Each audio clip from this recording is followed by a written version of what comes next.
Сәлем достар, бүгін қартаю дақтары мен секпілдерді ағартатын әжімге қарсы маска жасаймыз. Ол үшін бізге ақжелкеннің 6-7 сабағы қажет. Үстіне жарты шай қасық ас содасын салып, жақсылап сумен шайып аламыз. Ақжелкеннің петрушканың жасартатын әсері бар. Теріге серпімділік береді, коллаген өндірісін ынталандырады және көздің астындағы әжімдерді жояды. Ақжелкенді майда бөліктерге бөліп, блендерге салып ұнтақтап аламыз.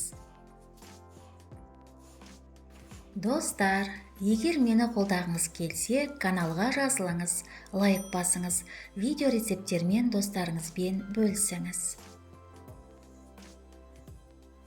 Ақжелкен маскасы кез келген тері түріне және кез келген жас үшін жарамды.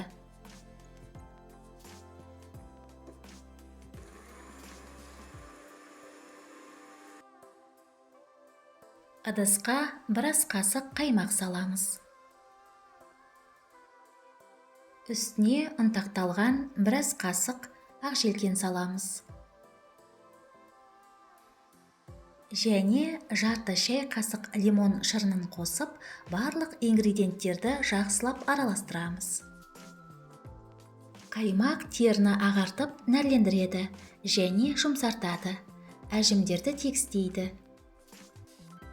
Лимон бет терісінің серпімділігін арттырады және дерманың жасушаларын қоректендіреді.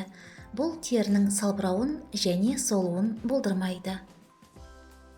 Масканы аптасына 3 рет тазартылған бет терісіне жағып 20 минутқа қалдырасыз. Содан кейін қалған масканы жылы сумен жуасыз.